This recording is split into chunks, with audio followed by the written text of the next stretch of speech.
Hi, folks. We're back with Dr. Jan Prins, a world-leading research scientist in swimming biomechanics and technique analysis. We're here to understand more about the wave breaststroke today to help you get the most out of this stroke to maximize your speed and swim faster. Today, we're going to be sharing some of our FM visuals along with Dr. Prins' high-speed motion analysis to highlight the areas that impact your performance. So let's dive right in. Jan, thank you so much for joining us. Oh, pleasure, John, pleasure. Now, I must preface this, but you are the breaststroke expert. You were a Division I breaststroke swimmer, which is the highest level we can imagine. So whatever you say is what we'll go with. Thanks so much. I appreciate it. And then we're going to get some real expertise going here with Dr. Prins' analysis. First of all, folks, we're going to look at the breaststroke family tree, but let's start off and start to understand where breaststroke came from and how it evolved. The first thing they had was what we call the butterfly breaststroke, which is a combination. This is way back when Doc Counsilman swam, where the arms were actually doing kind of a butterfly motion, and then they use that with a breaststroke kick. And again, when that was phased out, they went to the flat breaststroke. So kind of from the roots up the trunk of the tree, and then over to the European breaststroke, where the torso came up higher, the dolphin action, where you had kind of a dolphin motion. That's why they called it that. The scoop and shoot. And now they're into the wave breaststroke. We're seeing a lot more wave breaststrokers. So today we're going to be looking at the wave breaststroke. And just so you know, even though the wave breaststroke is starting to get more and more popular, the most popular stroke even today is still the flat breaststroke, which in our opinion should be taught first, and then you branch out into another part of the tree if you need to. So from here, we're going to let you take a look for, first of all, getting kind of a front-on view of the different styles of breaststroke. You can see them right here, kind of in that shape of the tree here, where you have the flat on the bottom, European, the dolphin action, right, the scoop and shoot, and the wave. And then we're going to switch it over so you can see the side view of it. And there's definitely some differences, which is why a lot of times breaststroke gets so confusing. Because breaststroke isn't just breaststroke, it's a category with many different styles of stroke under them. So these, if you pull them all apart and you get the most pure style stroke, these are the 5 different ones that you're seeing out there. So now, once we take a look at that, we want to move over here and we're going to look at a stroke map. Now, this is a stroke map of, as you can see up here, of the wave breaststroke. Okay, or what we call the breaststroke wave right here. And that's where you tend to take your hands out of the water. So if your hands are coming out of the water, most likely, if you're trying to find out which stroke you're swimming, you're swimming the wave breaststroke. So I'm going to scoot down here a little bit. I'm going to show you the map here, the stroke map. Now, the stroke map is really important because we're going to go through our stroke map to find the science and reveal the science behind it, which great minds like Dr. Prins, he's got all that great information, and we can't get there sometimes if we can't see where we are. So here's the map. You can see A stands for arms, H for head, T for torso, and L for legs. The only things that are propelling us are either arms or legs. So the first thing we're going to do is A1, which is the hands when they're moving forward. Then we're going to go A2, where they're sweeping out and in front of the head. A3, they press backward, and A4, they come in like this. And we're going to go in through, if I'm right, Jan, A4, and take a look at some of your work now. We're going to do that. And then also we're going to be watching L, legs. L1 is where they come up and you recover your legs. L2, turning your feet out up here. That's called the gather. L3 is the press as you start to push back and you're out and back like this, so kind of moving backwards. And then L4, they're coming inward here, called the thrust. So we're going to take a look and see where this is all happening. Then we'll kind of identify, come back. And then after that, just really quickly, we can show you that this can be broken down much more in depth. As you can see, this is what's called a 300 level breakdown, where we're here, it's 200 level. So we're really breaking this down into heavy spots. We can learn a lot more inside here. So we're going to go ahead and turn it over to you. Jan, what can you show us here? Great. So I am going to scrub through. These are synchronized cameras, and the side view, of course, is what we use to track the velocities, the swimming hip velocities. And when we look at hip velocity, just really quick for our audience, in case they have missed some of our other shows, what is hip velocity exactly? That is the velocity of the hip. We're tracking just the hip now from left to right across the screen in the what we call the longitudinal plane of motion. And so velocity, you had explained to me before, was it's speed, right? The element of speed, and it's combined with the pattern of direction. So how fast something's moving, right? Exactly. Velocity is simply speed with the direction in terms of the definition thrown in. I mean, speed and velocity are used interchangeably all the time. If we want to be really technical, if we say we know the direction people are swimming, we more likely call it velocity. And so when you're measuring velocity, you're measuring the velocity of the hip. Why do you measure the velocity of the hip?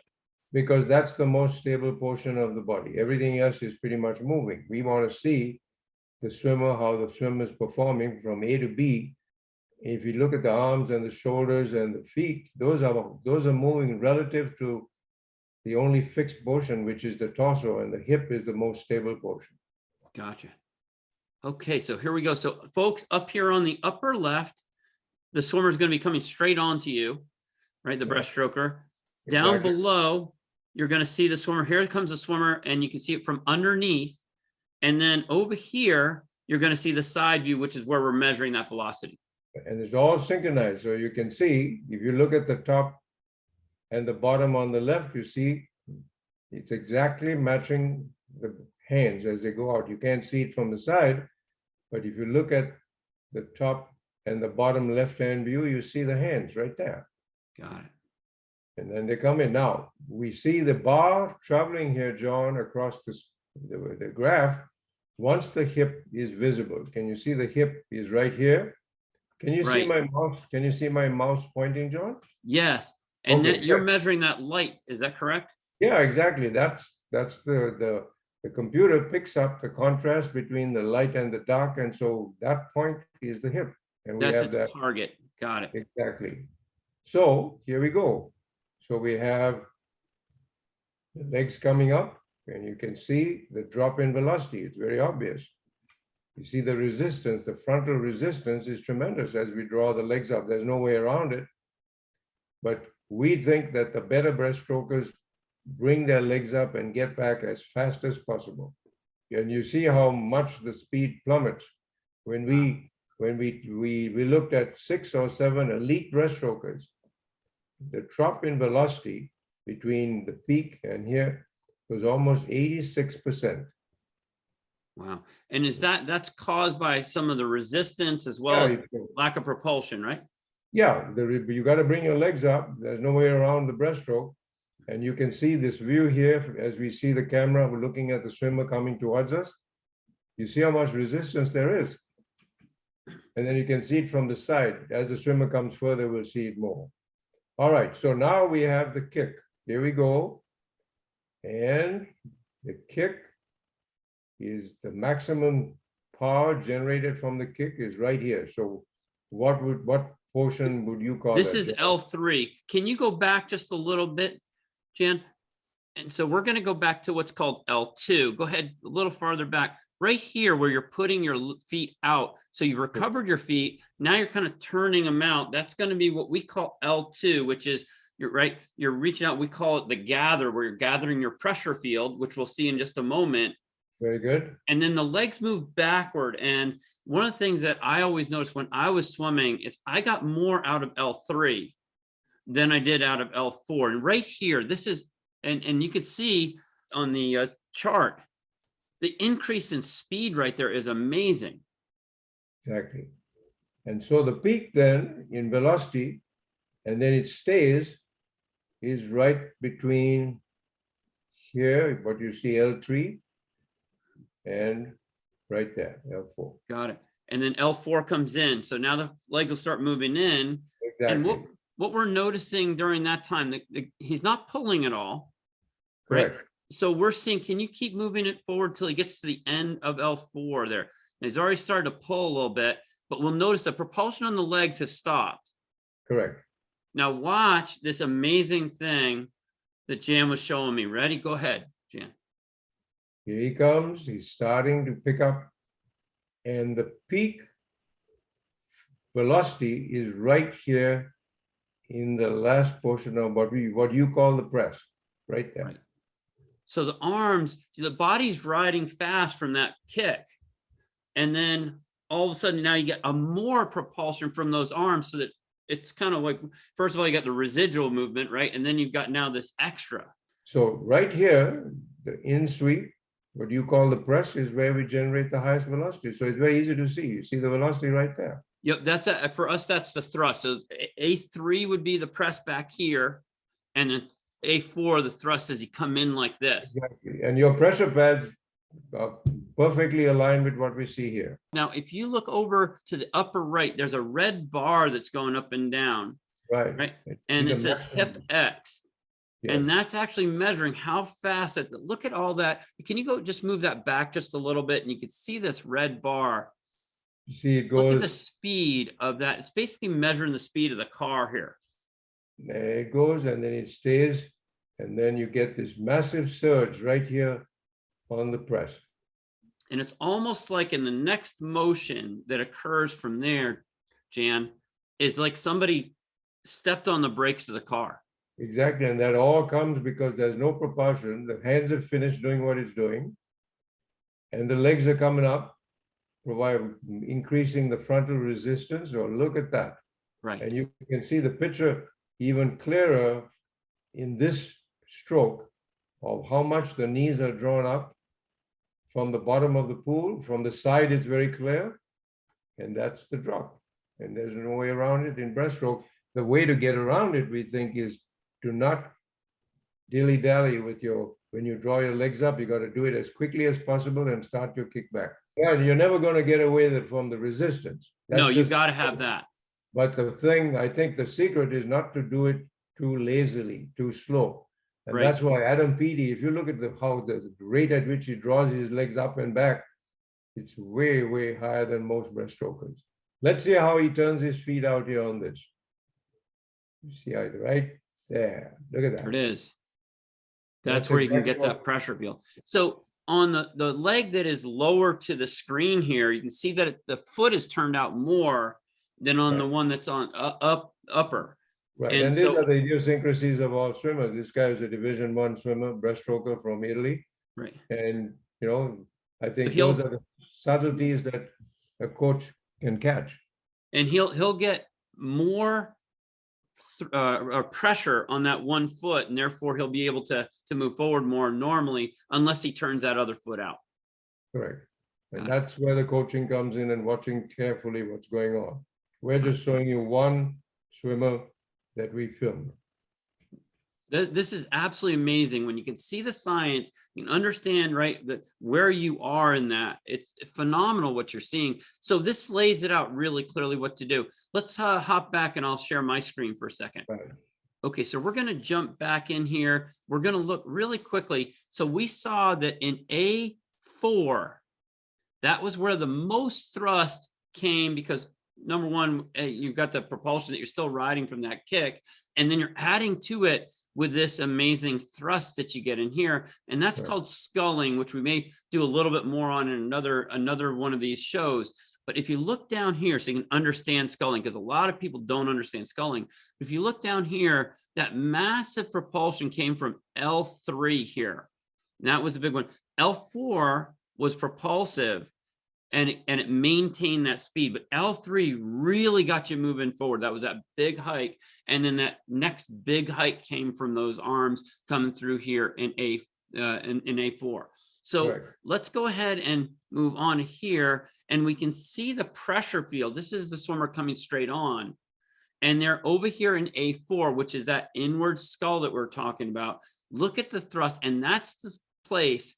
All through here is where the swimmer is moving the fastest, right through there. And that's a pretty incredible view. Right through here is where that swimmer moves the fastest. And then we're going to go over and we're going to look at the side view. So you can see right there is where he's going to get his massive propulsion there. And then over here, we could see it from the underwater view. Right here, again, you can see these pressure fields built up under the hands. And I'd like to take this back just a little bit so we can see what the legs have done back here. Can you see how this avatar's really turned their feet out? And that way they're going to get massive propulsion through here. That's that L3. Exactly, and that's what matched on the real video. Yep. And so it's built right to, and so this information that you're looking at is based on the science behind it, which Dr. Prins is so amazing at, is giving that science and providing that scientific background. Without that, these pictures don't look the same and they don't send the right message.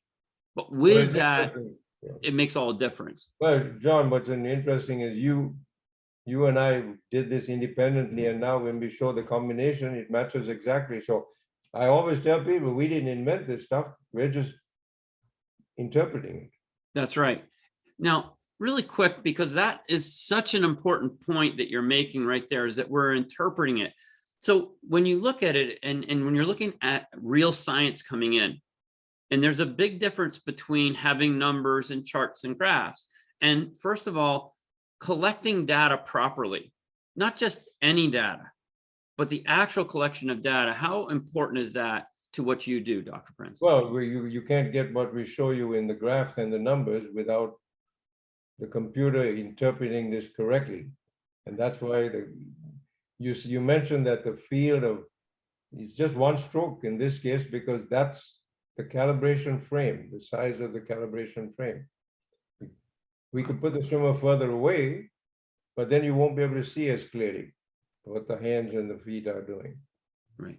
So And then so once you collect that data, your next step, I believe, is to do, if I'm right, an analysis of the data, and then you come up with a conclusion to teach people what actually has happened. Exactly. Well, the software is very expensive, but it does what we do. It combines the video with the graph, which is what a coach needs to see, right? And a swimmer needs to see. They need to see what goes on and then match it with how the body is moving.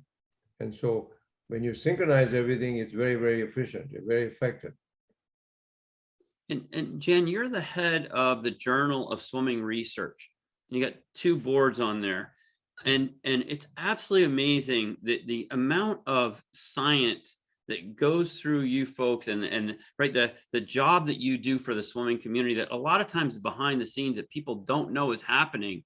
Why we continue to make these progress is, again, from great minds like Jan's and the team he works with to contribute to the swimming community so we can learn more and more and more. If you want to learn more about Dr. Prins, he has a fantastic video series out. Can you tell us a little bit about your biomechanics freestyle? Yeah, what we made it is, we call it freestyle biomechanics, John, and it's tailor-made for freestyle.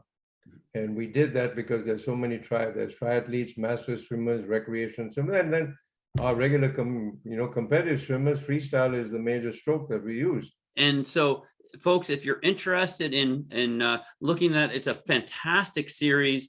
We have it up on our website at fluidmechanics.net, and you just go on to the fast track or our fast track demo. It's called the FM fast track or FM fast track demo.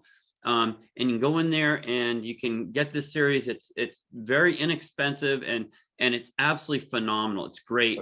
It goes through 16 sessions. Is that right? Sections, yeah. It's a digital manual. It's a digital book, just like yours. And it's just freestylebiomechanics.com. We'll take them right to it. Great. Thank you so much, Dr. Prins, for joining us today. Really appreciate it. Thank you very much.